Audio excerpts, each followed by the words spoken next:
It's just discussion. Just a discussion among ourselves, exchange of ideas, share questions, add questions. That's the purpose. Okay. And great. set the tone, the clock, right? We have a clock we're running out of time, and we got to do something. And it's not our call to action, but the world has launched a call to action through many organizations like United Nations, the National Academy of Engineering, the Nobel Foundation, and so on. So we want to contribute to that. And this is what Peace Engineering brings to the table. And this is what we've been working for the past 3 years. Okay, great. So hello, everyone. This is, I'm Margarita Kiwis, and I lead the Peace Innovation Lab at Stanford and the Peace Innovation Institute in The Hague. I will be moderating this panel on peace engineering for the WEEF-GEDC Conference 2021. So we are going to discuss what peace engineering is and what is the future of engineering education, and specifically giving a strong call to action to all of you of things that we must do right now, because the situation is urgent in terms of climate change and the associated conflicts that are going to occur because of this upheaval. And so we are looking at engineering schools and the engineering community to reinvent itself in the face of this challenge. And so I have members of the Peace Engineering Consortium on this recording, as well as academicians from around the world. So the first question I'm going to ask for the group is this: how can academia pivot quickly to produce the next generation of professionals with a new mindset and tools for these challenges? So I'll jump in. Bruce Cahan from Stanford. Thanks for convening us, Margarita and Ramiro. I think that the holistic approach to education needs to take a lifelong learning timeframe. And we've already graduated from our engineering schools many alumni who are placed in positions of authority and influence and resource in corporations and in government and nonprofits, NGOs. Let's organize the firepower, if you will, the brain power and the passion of the entirety of the communities that our engineering schools have raised and influenced, and the network that they represent.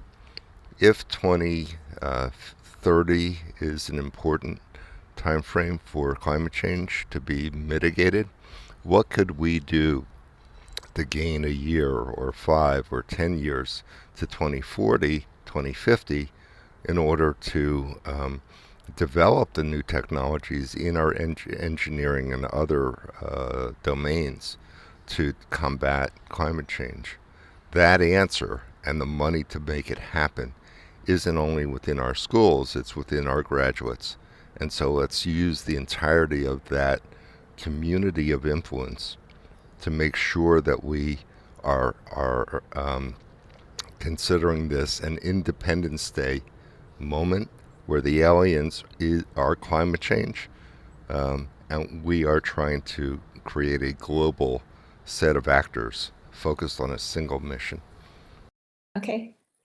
So I think to pivot quickly, we have to look at what we're doing now in our classrooms. So we teach our students to design for today, and we need to be teaching them to design for tomorrow. And so in order to do that, we have to look at the impact of what we've been doing and who it's affecting and who it's working for and who it's not, and give them the skills to be agile in their design and to look critically at the success of engineering projects and how we can be doing them better so that they reach more people more equitably. Blanca, can you tell us what you're doing at your university? Thank you, Margarita. Hi, everybody. Blanca Oviedo is my name. I work with Prosofi at the Javeriana University. I want to answer with an example because I consider it relevant. I want to share our experience with a short extension course called Job Diploma for Peace and Reconciliation, focused in Sloan youth. A team of engineering, philosophy, and psychology students working half a year together with the Sloan youth creating new ways to understand human conflicts in order to convert the conflict in an opportunity. With the support of the Fe y Alegría is an NGO. We designed a battery of workshops. That's workshop that applied techniques for peace building and reconciliation with on oneself, with the others, with our common home, the nature, and with God. These subjects are very mysterious for an engineering students and also for professors. Sorry. But when we have interdisciplinary teams, the talk and the analysis of the reality and their variables are more complex, useful, relevant to different social contexts. Then the engineering solution can be more complex, useful, and relevant to this different social context. Finally, we wrote a book with the workshops with the greatest impact in the hope of offering pedagogical material that can be used by young people working on social problems involving young people. The title of the book was To Feel, Think, and Make the Peace. Thank you, Blanca. Tagua. Okay, thank you so much. And for me, really, in very simple way, I think we need to just focus more on community-based learning approach in all our models and projects. Also, we need to use all the people should teach and all should learn, I think. Just using virtual as we do now. And also we need to increase share resources with our universities and just collaboration with international universities and international bodies. Thank you. Thank you. Okay, the next question. So are the current engineering curricula in sync with the call to action? So is the courses that we have on offer right now, do they actually fit the challenge that industry and the planet is demanding of us right now? Go ahead, Bernard. The answer is no. I'm going to show you a slide, if you don't mind, that I'm going to share my screen. And I was giving a presentation about peace engineering twice this week. And see if I can share my screen. First of all, here's a nice little picture of what peace engineering is. And a bunch of people are looking at it. And you may have heard of the story of the 6 blind men, let's make women as well. Women can be blind as well, in looking at the elephant of peace engineering. And there's a bunch of us out there in the world with closed eyes, and people would say, well, it's this, it's that, it's this and that. So I think one of the things that we need to do is to reconcile what's the elephant here that we are talking together so we can proceed forward. Another picture I want to say in response to your question, Margarita, is that, let me ask you a question. Imagine, Margarita, you're a student again, it would be nice. You go on campus, Stanford, Colorado, Drexel, UNM, and say, I want to spend the next 4 years on climate change. I want to spend the next 4 years on peace. I want to spend the next 4 years on refugee issues. I want to spend the next 4 years on indigenous issues. Where on earth, as a student, would you go? Nowhere. And the problem is because our educational system is in complete disconnect with the reality of the world. I'm working on 2 books right now, and that's why I'm keeping a low profile on peace engineering. Our educational system is vertical, silos. In fact, I was thinking about it this in a shower, the silos become narrow and narrow and narrow and narrow as you go toward the PhD at the bottom. They're not vertical. In fact, you enter life with a great experience, and the university essentially narrows down your experience. Our educational system is vertical. The problems in the world are horizontal. Big disconnect. The product between the two is zero. You know what the dot product is between two vectors. They're perpendicular to each other. So when we talk about peace engineering, we can have an idea of what the elephant is about. Yeah, it's about solutions that are good for the planet. There are solutions good for the people. There are solutions that create peace. There are solutions that create partnership. There are solutions that are profitable. Okay, that's easy. Now, how do we train students to think of climate change on campus? Do we want them to join a club of climate change people where, you know, every week they have classes where around the table, let's look at climate change or peace engineering, they're all interrelated anyway, where they sit around the table with economists, physicists, anthropologists, and so on, and have classes that are really disciplinary, cross-disciplinary in nature. Our educational system, I don't want to take more time, is out of touch with reality. It's stuck in vertical silos. All of us here on the call are stuck in vertical silos. Our understanding, our problem is, how do we move from vertical to horizontal? Integrated approach, systems approach. And if you want to do that by 2030, good luck. Plain and simple, problems cannot be solved with the same level of thinking that created them, Einstein. Not only the same level of thinking, with the same level of leadership, with the same level of compassion, with the same level of care. Frankly, we are not going to solve climate change anytime soon. We should have solved it 30 years ago. Okay, so sorry for going that way, going into sandbox, but I cannot reconcile this diagram, and again, I will change it, becoming more narrow as you go deeper into the PhD level, with the reality of things.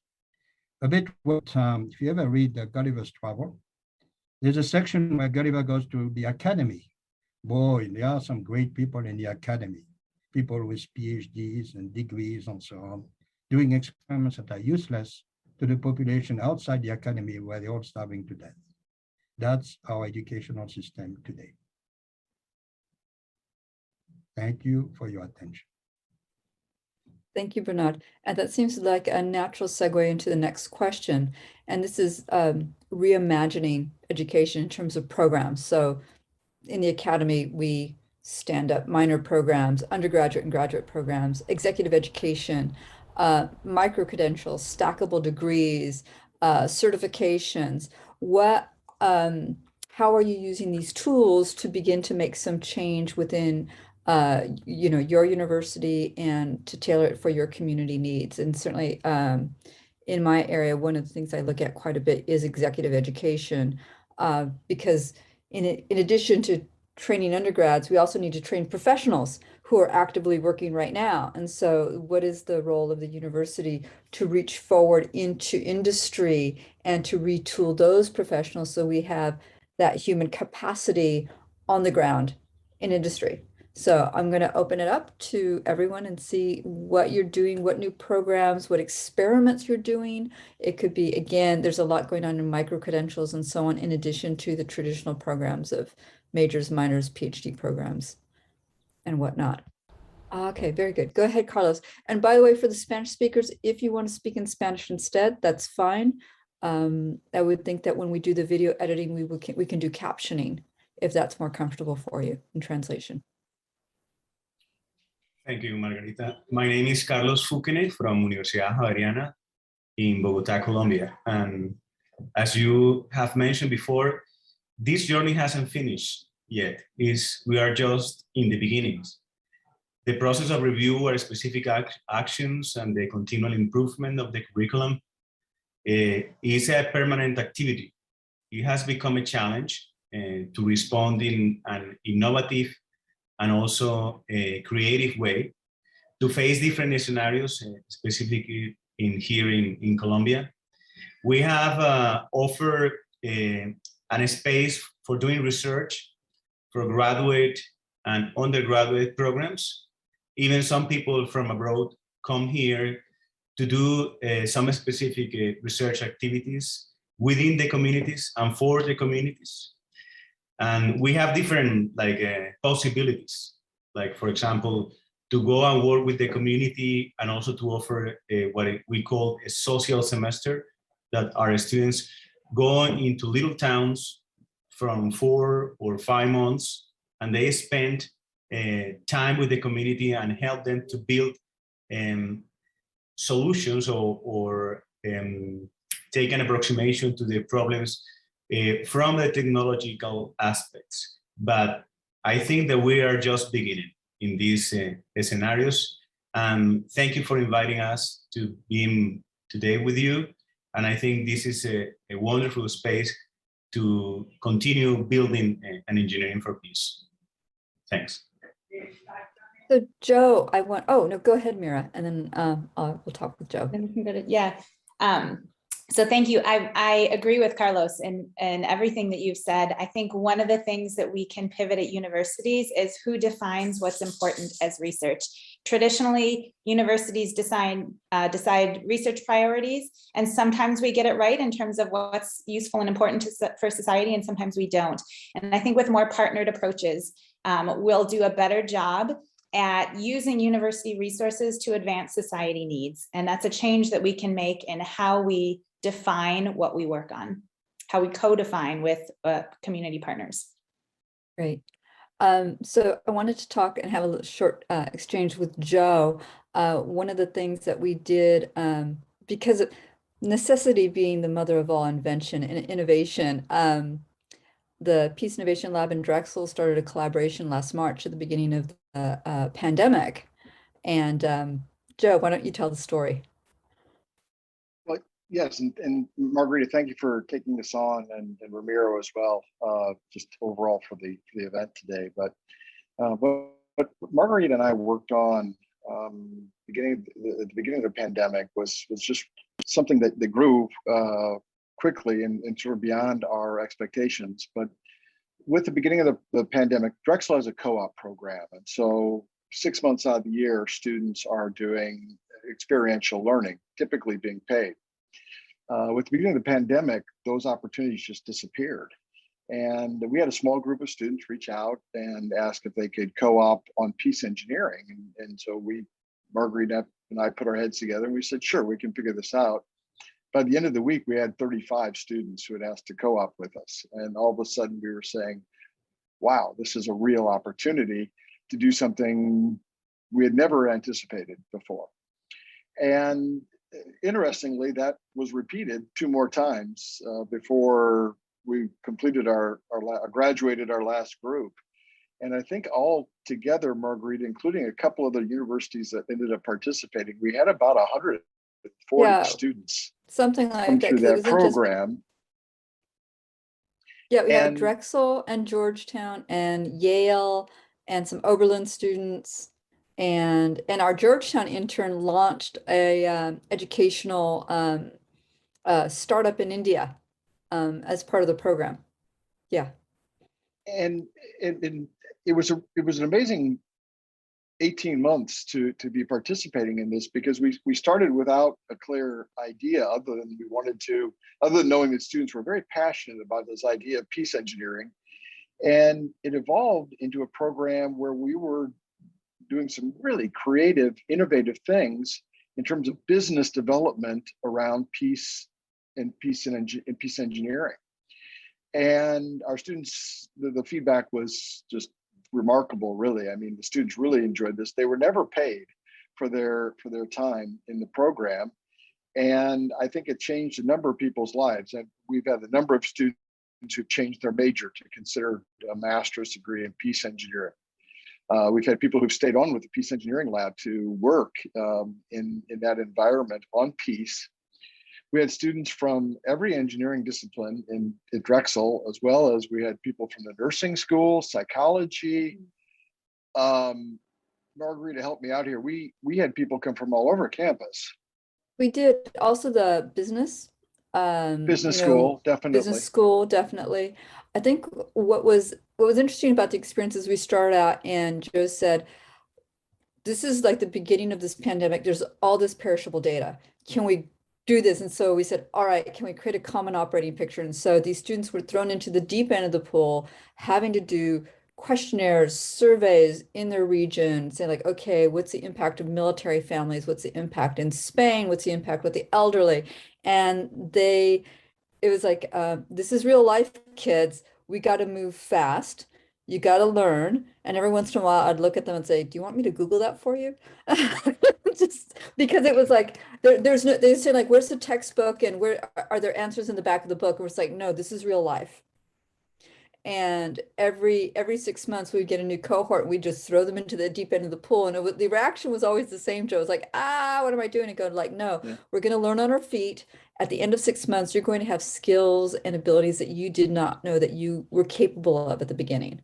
And it's been great to see the arc of development of these students to say, we've created this safe environment, but you're still interacting with reality because the pandemic is ever present.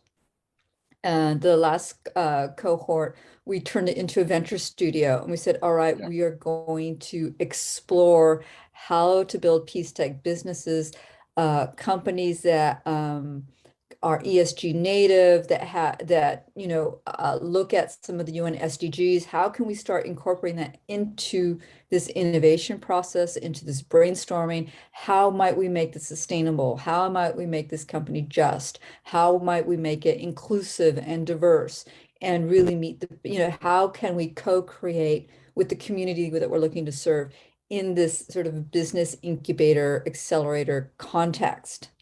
And we learned quite a bit along the way because we had aspirationally in our head how this might play out, but then there's the reality of how you actually do it.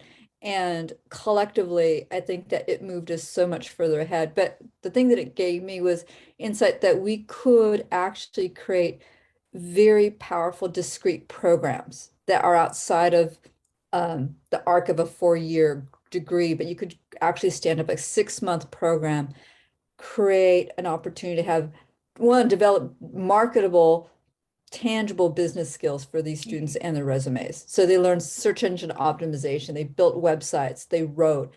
Everything they did is publicly visible. So they could say, yeah, I'm good at data visualization. Go to this website, go to this webpage, you can see what I did, right? So we wanted it to be very, very concrete. They learned branding, they learned marketing. For students who weren't comfortable with public speaking, say, okay, you're going to learn how to pitch your idea.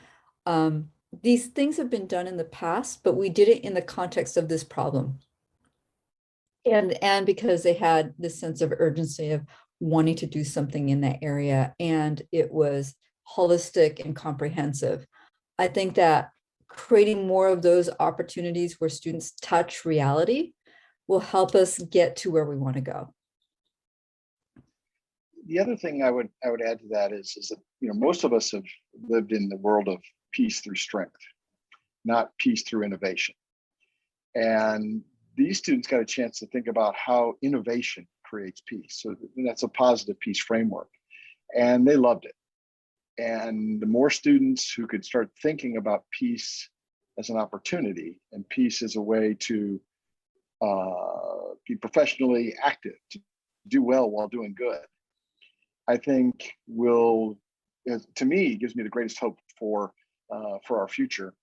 These kids really came up with some amazing ideas, and the transformation in understanding that peace is an opportunity. I think that hurdle we got over early, and then they really ran with it, and it was an extraordinary experience for the students that were involved. Yeah, and we had them go through 8-week innovation cycles 3 times, and in the last 8 weeks they said that you have to go from idea to shipping it and having it available on Product Hunt, and they did it. And so this is the other thing that we wanted to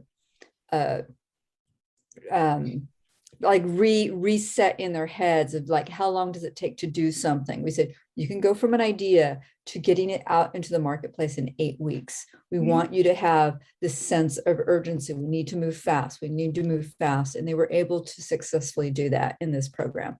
And I think that's the part that probably pleased me the most. So let me jump in here, Margarita and Joe. I think it is great that you took advantage of the necessity is the mother of invention. I want to share a little bit of what I've done at Stanford with my colleagues in the design school, we call it the D School, where we've created Redesigning Finance. And if you go to redesigningfinance.com, you'll see some of the student work and the approach that we've taken. So this past spring, we had Munich Reinsurance, who is a very large global reinsurer, as a course partner, and they jumped in with both feet. And so for 10 weeks, we had students who knew nothing about finance, nothing about insurance, look at how to leverage both to confront the urgencies of the wildfires here in California, and how to create an insurable community in the rebuild of those areas that are decimated. But my point, and this group has heard it for many, many weeks, is we need the financial engineering, not just the biological or civil engineering or other forms of engineering to run alongside of and accelerate the significance of whatever discoveries are made and can be made in the engineering schools. This is really not just urgent from a climate change point of view, but you do have at this moment the attention of the financial regulators in every major financial market asking how investment funds should be rated for their climate risks. And the answer to that would be that there's a lot of innovation and new industries that can mitigate that climate risk, which then translates into a credit rating improvement if you can harness and quantify how many years of extra run room do we get beyond 2030. So I come back to suggesting that I wouldn't know what Joe knows or Ramiro knows or others, Bernard on the call, Donna, etc., Mira. I wouldn't know how to do the engineering you know how to do. I can kind of fake it until I make it, but the engineering of finance, of capital formation, based on being smarter about what we invest in, so that we mitigate the risks to health and environment that will come from climate change. You now have the attention of both the regulators and the investment managers to say, come to us with solutions and we will fund them. That's a unique time, and I think it covers some of what we've already discussed in terms of the lifelong learning that we have alumni that are in insurance companies, that are in banks, that are in major corporations and governments who want to respond to that moment in the financial maturity of these markets. Thank you, Bruce. I want to turn to Tagwa now. Tagwa, can you tell us what you're doing in Sudan with PNG ECHO? So we've talked about the co-op program that we did with Drexel, but there are other programs that are out there that are going on, and ECHO is one of them. So could you please let us know what's going on there and describe that program? Okay, thank you so much for this question. Really, in Sudan, we are trying to link peace engineering eco with medical people to develop something we call sustainable development and response community academic engagement eco center of excellence. We call it SUDA-RES. Through this SUDA-RES, we are trying to just develop academic community partnership through our projects. So we partners with some medicine people, and they are this Sudarez, it is just the partners of this center is the University of Mexico Eco Center, Eco Hub, and also University of Nebraska. In Sudan, we are trying to engage Sudan Ministry of Higher Education and Scientific Research, where they are going to, the location of this Sudarez, it will be in this ministry, Sudan Ministry of Higher Education and Scientific Research. And we are Peace Engineering Hub, we call it Bank Hub. And Sudanese universities, they are going to be the learning side of our projects. We are focusing on the approach of all teach, all learn, and we establish some kind of virtual communities of learning for Sudanese college students and women. And also we are focusing on youth people to develop sustainable solutions. And as you know, Sudan is just a little bit too far from the world, from partnerships with most of international agencies. And we are thinking of, through this Sudarez, we are going to link our students with international students, and we link our universities with other universities around the globe. So we think about this Sudarez. Bank Bank Eco is actually going to help the medicine hubs, because this Sudarez is consisting of 6 hubs until now.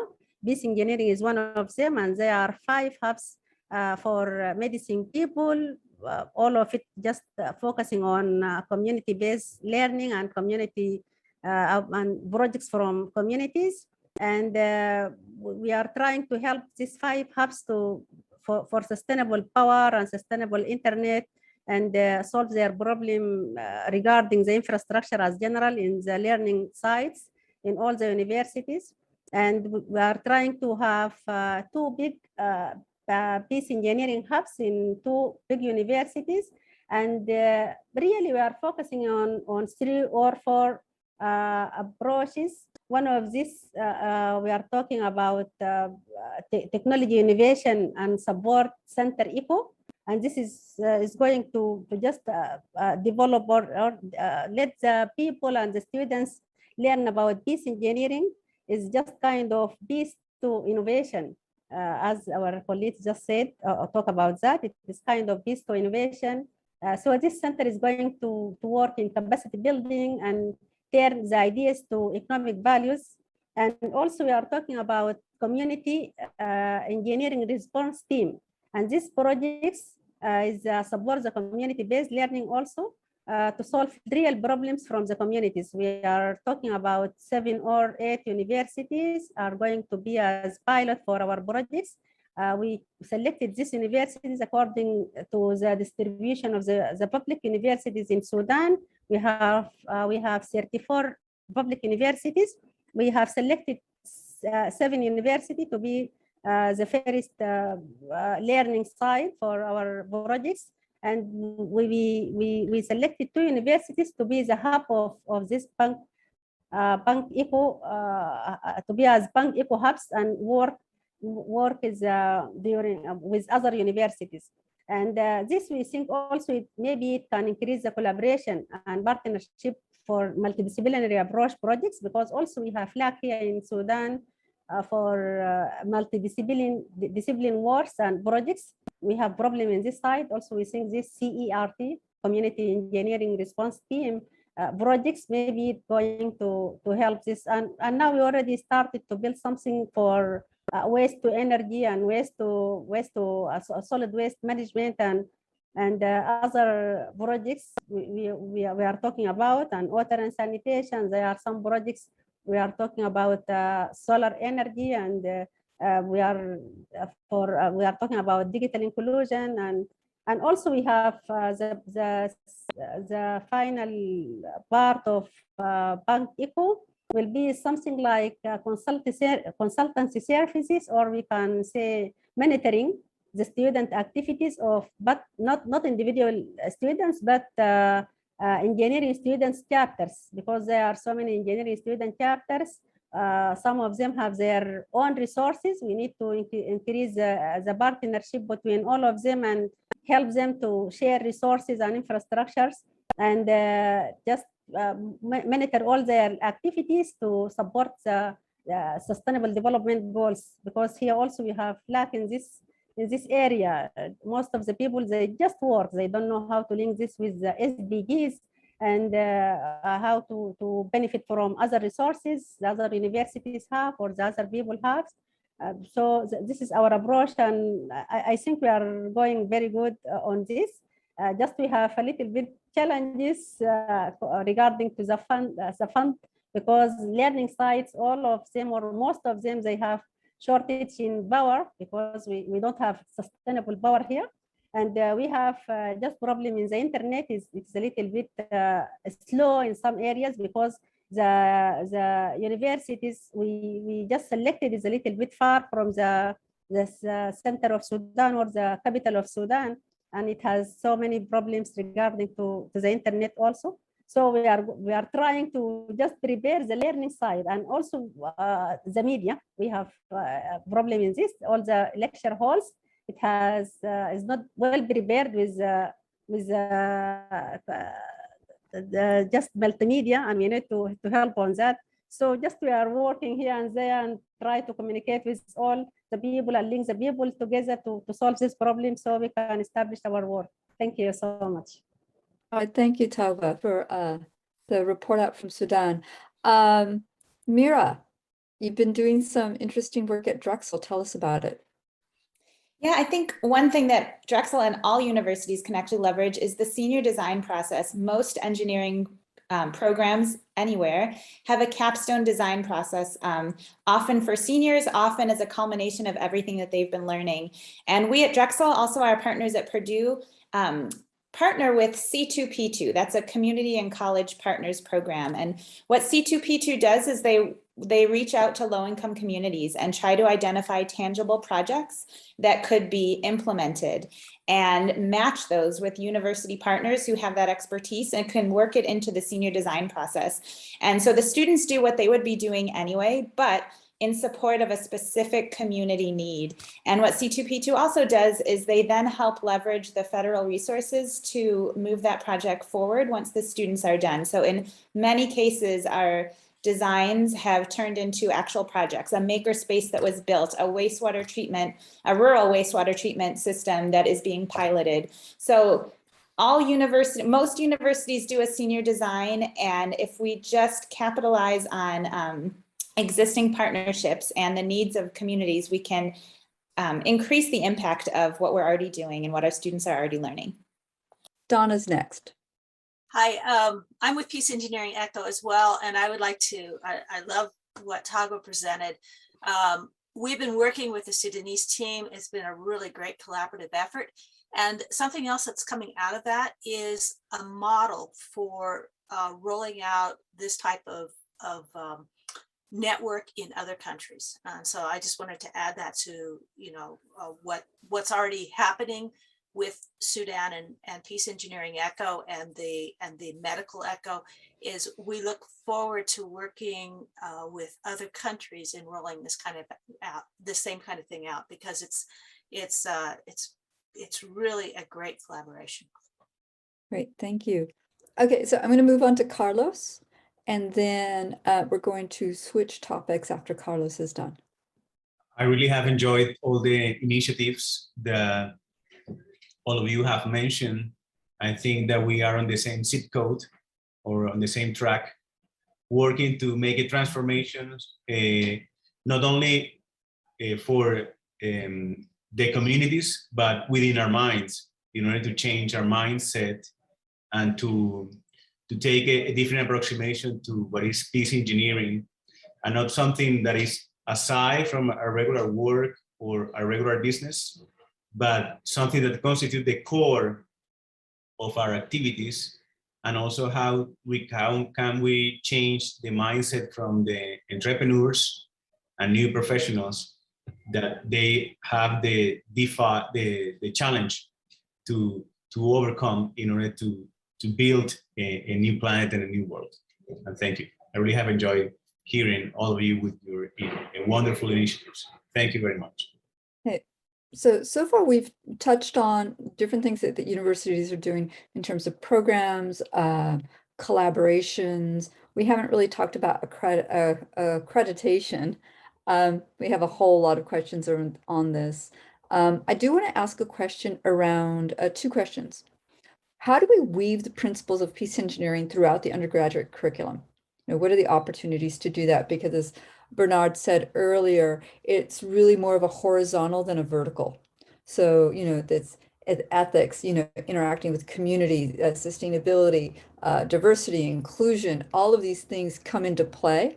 And of course, we have what's going on in contemporary society, certainly in North America, where we're looking at the intersectionality of everything and decolonizing design, decolonizing engineering. And I know that Anik, you've been thinking quite a bit about this, and I would love to hear you know, your thoughts. And Joe, Margarita, Anik, and Mark Nelson, we actually, Anik was the lead author on this, an invited chapter with University of Maryland Press on some of these key issues. Anik, could you speak to that? Yeah, thank you, Margarita, and thank you for setting up this panel. So to go a little bit into this, I think when we look at how we want to weave all these different principles into peace engineering, we can start with one of the events that happened in, I think it was 2019 or 2020, the PSEC Summer Institute, where we started to define which elements and which larger themes are sort of the components that make up peace engineering. And if we look at engineering and sort of this overlap to positive peace, when we think about the role of data, the role of engineering, and the role of finance, we sort of come up with this triangle where we say, okay, with all of this in mind, it's about redesigning education, emphasizing intersectionality, and re-engineering prosperity. Another one of these big principles that I think came out of this chapter is how do we widen context? I think context is one of the most important things. When you look at designing engineering projects, it's really easy to come at it from a top-down view. And so when we think about widening that lens, it's about how we include culture as an active variable. And it's about decentralizing ourselves and utilizing collective intelligence and really emphasizing experiential knowledge. And that together starts to look at what is known as an eco-centered system. I think a lot of the time we talk about human-centered design. And this is really about interaction, not only with people to people, but also people to species, to the planet, and to all other systems. So that, in short, kind of, I think, summarizes part of the chapter and these principles. Yeah. And I know that you really emphasize the intersectionality of it because, again, everything's connected to everything. And I think one of the tenets of peace engineering is this systems level thinking. Mm-hmm. Right. And so we engineers aren't operating in a vacuum or in, you know, this little cell where what they do doesn't influence somehow society and other stakeholders downstream, or even in the moment that they're doing that engineering innovation. Sometimes we think about, okay, engineers have created this product and they throw it over the transom and then that's done. But there's also something that happens in the moment, in the act of engineering as well. And mm-hmm. how do we co-create with the other stakeholders? And I know that certainly in design thinking, that's been one of the challenges of, you know, not to change the power dynamics. So it isn't that the designer is all knowing and then you are the little person that they've done a persona of, and then they don't, you know, you're not equal to it, you're objectified. So what I'm interested in is how do we de-objectify our stakeholders so that they are fully equal in the process, right? Yeah. With this, I think we could maybe repeat one of the quotes that Tagwa said a bit earlier on in this panel, which was, we should all teach and we should all learn. I thought that was really powerful. It really does come back to decentralizing ourselves and utilizing on this collective intelligence. which is, yeah, these partnerships with different universities that we have, the networks that we create with communities that we intend to build with rather than just for. I think that becomes really powerful. When we look at indeed that focus on intersectionality and especially at socio-demographic data, it's about an ethical approach. So it's about how do we tell better stories with that data, which isn't infringing on privacy, which isn't creating dangerous settings. It's about maintaining safety first, but also once again from a very decentralized perspective. I hope that gives a bit of an answer. Yeah, I just want to pick up on something that Tagwa and Anik said, because it was subtle but very, very important, which is when we have our graduate students studying and being in the community, and they extract whatever data and observations and insights that they do, and they leave with those in their laptops and perhaps in their heads after their theses.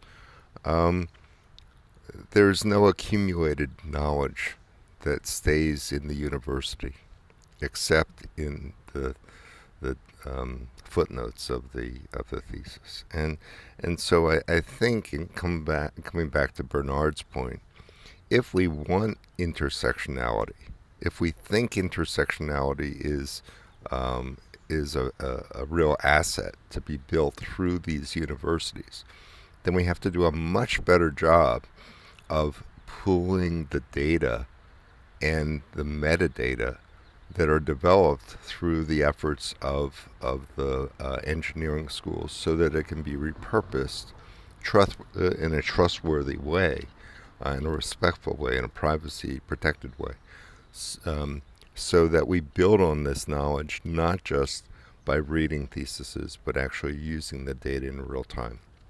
And very few of the universities I've found have a clearinghouse that's set up in the engineering school or in the university for sharing, whether it's imagery, maps, tabular data, etc., that can be repurposed. And if we want to accelerate the pace of innovation to deal with climate change and other urgent needs, we're going to have to, as engineers, figure out how the data can be trusted and shared in real time, not just through a Google search, but in a semantically meaningful and purposeful way. Right. So I'm going to move on to topics and discuss, what is the profile of a peace engineer? And there are a number of questions associated with that. One of them, and we've been touching on this in the up until then. So we're looking at, what is the convergence? What does it look like of science, technology, engineering, arts, social sciences, humanities, and health? What does that look like within the scope of peace engineering? What's the breadth and depth of it? Is it making engineers better collaborators with other disciplines, or are we trying to insert that into the toolkit of a peace engineer? Well, let me give it a try here. I need to leave to another Zoom meeting. There's one thing that has always bothered me in peace engineering, is that we always talk about the external dimension of the peace engineer, whatever that means. Doing stuff, technology stuff, more stuff, more fancy stuff, more that. That's we're good engineers. It's about time to tame the crocodile here. Let's tame that crocodile. Good crocodile. Good engineer. Calm down a little, okay? Which that kind of approach, guess what? We have created a wonder world of technology we all benefit from, but we have created also a waste world all over the planet. It's time to tame that crocodile. And what about the inner work of peace engineering? We talk about peace engineering through strengths. That's a good idea. Through innovation, perfect. What about through wisdom? I don't want, a peace engineer who has not done his or her homework in trying to understand who he or she is should not touch peace engineering. the inner, I'm going to quote, I've been big on quoting mystics, Christian mystics. Outer work cannot be great if inner work is small. Look at the outer work of our institutions today. Proof is in the pudding, right? They say in America. There's a lack of inner work. You want to change the world outside, you want to address climate change without inner work, without wisdom, we're going to repeat the same mistakes we have done before. Of course, engineering doesn't want to talk about soul, inner work, wisdom. Oh, no. That's for the other side of the campus, the philosophy department. Well, try to do something without it. Are we going to repeat the same mistakes that we have made in the past because of our lack of inner work? Not talking about religion, not talking about spirituality. No, Bernard, there's a code of conduct that I find we don't teach in the engineering. I've actually taught it in my classes. But if I ask for a show of hands in this audience who's watching our video, who knows that there's a code of conduct for computer scientists, data scientists, civil engineers, and that code of conduct asks the question you're asking: what is the impact of what you're creating today on the world? Are you going to vouch for that impact under your code of conduct? And if not, and if you don't know there's a code of conduct, then you don't know to ask the question. And it's exactly what you're saying, Bernard. I agree with you, Bruce. And then so you have individuals who have not been exposed to a code of conduct that are on the loose out there. Just like, hello, we have a bunch of loose cannonballs here. Where do we train? Ask yourself, peace engineering, big component is conflict. Where on earth do we train engineers to deal with conflict in the basic curriculum? They don't have a class on conflict. I've checked many, many times. And the question is it a useless topic? Well, I tell my students, if you have been in any relationship for more than one day, you know what conflict is. You're going to have conflict with yourself, with your partners, with your clients. I mean, I'm working on some transboundary issues there between Israel and Palestine related to water. Talk about geopolitical conflict. Here's an engineer, engineers coming to the table talking about water and wastewater and all the gadgets and all the gizmos to make the water clean. We know how to do that. But they will not talk about, what drives essentially people to disagree with each other, the conflict part. They don't know how to do it. So I think part of the basic education is not more tech, not more innovation, that goes by itself. It's more essentially ethics, code of conduct, discovering oneself through projects, through engineering projects. Education doesn't have to be in a classroom only. In fact, it's a waste of time. Thank you, bring Bernard. them to the field. Bring them to the field. I mean, the first project of Engineers Without Borders was a water project in middle of the freaking jungle in Belize. People came to me and said, whoa, where are the equations? I don't have any. Did not carry them with me on the field. Oh, but the pipes are going in the wrong directions. Yeah, good point. So what are we going to do about it? You want to learn about culture? Go out there, be of service, do something. That's the kind of education I'm talking about. The education in the classroom, traditional classroom that looks like a hospital walls without, it was designed with the mindset of Descartes and Newton 400 years ago. What's the new mindset of the 21st century of education? We have been living on the mindset of 400 years, essentially, of repeating the same thing over and over and over through the Industrial Revolution, through the Technical Revolution. And a student told me last time, what we need is an educational revolution.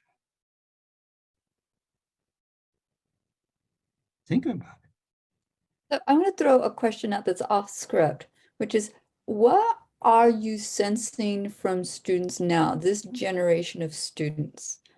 their sensibility, their worldview, their concerns, that's different, that's markedly different from previous cohorts of students. When you think back of your students 10 years ago or 15 years ago, how are these today's students different? What are they looking for?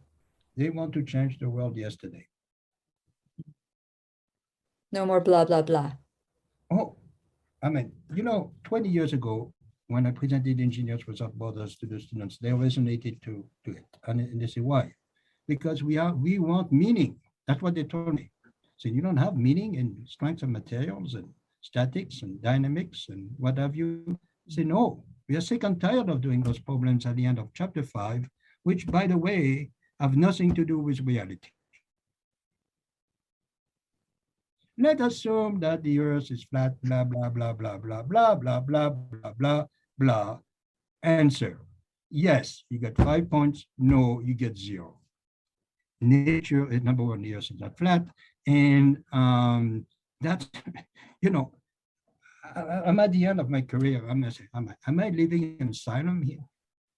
Have I been living in an asylum for 40 years where the patients and the guards and the doctors are all into that asylum? Am I living in an asylum of education that is stuck into a model of Descartes of 17 of the Enlightenment, which, by the way, was not Enlightenment? Knock, knock, knock. I want to get out. I want to get out of the box. All right, thank you, Bernard. I could have Mira and then Giovanna. So I think students today are more tuned in to social justice and environmental justice, but they don't always see the connection between engineering and how they can get to the change that they want to see. And I think it's our job to show them that, yes, you can use engineering to promote social justice and environmental justice, but you have to work it into how we approach our work. So, as we were building curriculum for peace engineering as a master's level, we thought really hard about what engineering students are missing from what we're teaching them. And one of the things that stands out is we're really good at evaluating quantitative data, but not necessarily qualitative data. So how do we take our observations and often the things that pull our students and inspire them, wanting to see social change and wanting to see change in the world, how do we evaluate that along with the quantitative and meaningful ways? And so how do we look at the whole system? These were additional skills we needed to bring to peace engineering that weren't in our normal curriculum, along with peace building skills. So communication and negotiation and mediation and how to look at systems more broadly. So I think those are key elements that are going to really help engage our engineering students who want to see change in the world, but want to do it from engineering. It's going to help them make those connections. And Mary, you said something that just hit me in terms of these communication skills, negotiating skills, and all of that, especially in North America and the United States, where we have such a polarized social situation. And we know, what the pharmaceutical companies could do in terms of coming up with vaccines was extraordinary. That they were able to come up with these vaccines in such a short period of time. So we have the technical solution, the scientific solution, and yet when we put it out there into society, it doesn't land with half the people. Right. So it's not enough to have a technical solution if you don't understand the socio-political context of where people are. Right. It's like you have half a solution. Exactly. That's exactly it. So the scientists think that if they get to the point of vaccine development, they have their desired outcome, which is immunity. And that is so not true. To get to immunity, you need those shots in arms. And the barriers to that were not technical. They were social. There were supply chain. They were complicated. They were social. They were economic, they were supply chain, they were polarization, they were communication, they were messaging. And until we get the scientists, the engineers to see that all has to happen for their product to get to its desired outcomes, such that it has to be part of the whole process. And we have to understand what's going to make that work. We're going to keep falling short like that. So that just has to become part of our process. And there are things that we need to learn for that to happen that are not part of our traditional engineering education. Yeah. And I think at least having been trained as an engineer, worked with engineers in Silicon Valley, engineers don't necessarily play well with other disciplines. And We so don't listen getting well. them to respect, it's just because you're good at math doesn't mean you're brilliant. It just means that you're good at math. And in society, we sometimes think that the smartest people in the room are the people who can do math. And that's not necessarily the case. Giovanna, tell us about your programs and what you're doing in your university. Thanks. Hello, I am professor in Javeriana University.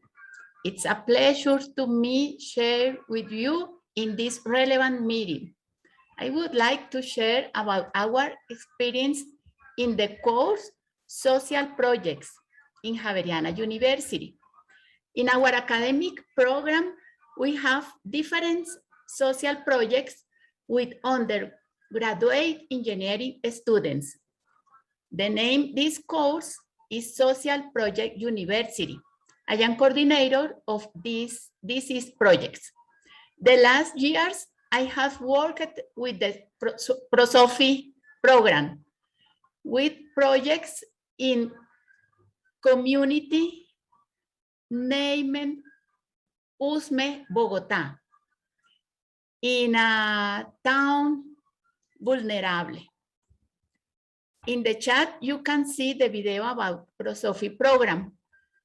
Developing technical and social purpose projects, we identify important transformations in students and professors and community, especially developing and applying competence and social skills. For example, autonomy, teamwork, leadership, self-learning, empathy, and service attitude. Thank you. Thank you, Giovanna. We've covered a number of topics in this panel discussion. We've talked about how we, the transdisciplinary need, both in academia and in industry, to solve these complex existential threats. We've talked about how to finance. We've talked about the different experiments that we're doing in our respective organizations and universities to bring a more full spectrum experience for the students.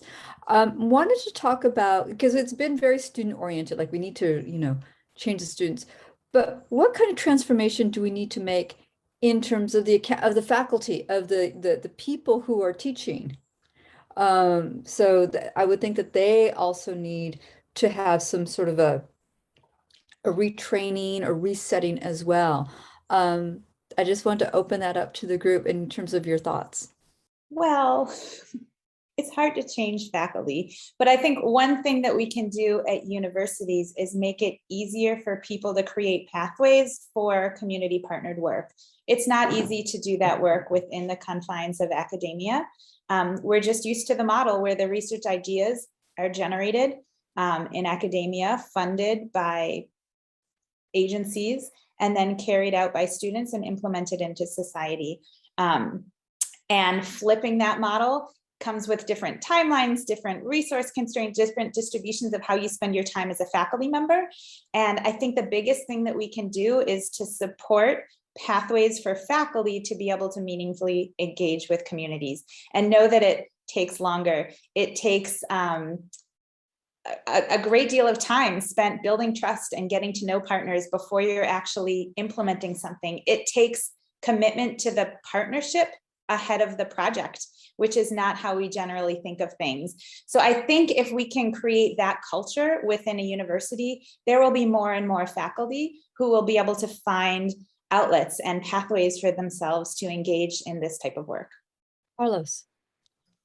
It's like to shed on the light for our faculty, and to show them that they also can solve problems from society, like logistics, security, nutrition, and others, and we can go on. And they can develop their own mathematical models also within these social problems, because they think that only the mathematical problems can be applied to logistics or only to production. But the social problems are complex problems that sometimes are minimized by our mates that belong to the faculty. They haven't been aware that the social problems are more important and more complicated to solve than the logistics problems. But I think it's our duty to shed on the light on them and to, as Mira mentioned, to build some pathways that they can go on and understand that they can do all what they know apply to the communities. Thank you. And I'm going to throw this out there. I'm not sure if, and I know all this is going to be edited, so I'm going to throw this out there as I look at my list of questions. Policy and rule of law. And how does that work with peace engineering and engineering more broadly? And what do we need to see in terms of the future of policy and the rule of law? You know, I think if we look at all of the components that need to be secure for peaceful development, for change to occur peacefully, rule of law, policy, that all has to be there. I think it's important for engineers to understand that they're not the experts in that. They have to understand it enough to look at a full system and recognize the leverage points for change. And often that is through law, that is through policy. But it's more taking of an equal contribution to the whole system and problem, not thinking that any one area of expertise is the expert in everything. So, you know, I think there are many pillars of peaceful societies that have to be present for development, for change to be resolved, and for conflict to be resolved peacefully. That is certainly one of them. I think nothing will happen, no engineering design or no engineering practice will be sustained if you don't have those pillars of peace in place. So it's not necessarily something that the engineers themselves are going to develop and implement, but it's something that's so important for any change to occur. Right. I want to thank all of our panelists today for weighing in on these very complicated questions and topics. Peace engineering isn't just about reducing conflict. It is about helping to engineer the world that we can all live in and thrive in. And so it's working with community, it's working with other specialties, other professions, other stakeholders, because the solutions are going to come from a more holistic systems level view, and engineers can then see what their role is as being part of the solution. It's not that engineers are the source of all the solutions, but they're a contributor to a collective solution that's going to help create a more sustainable, diverse, and just world. Thank you, everyone, for participating in this panel, and thank you to the WEEF-GEDC audience for listening to us. In terms of follow-up for any of the panelists on this call, we will make that available to you through the conference organizers. Thank you very much.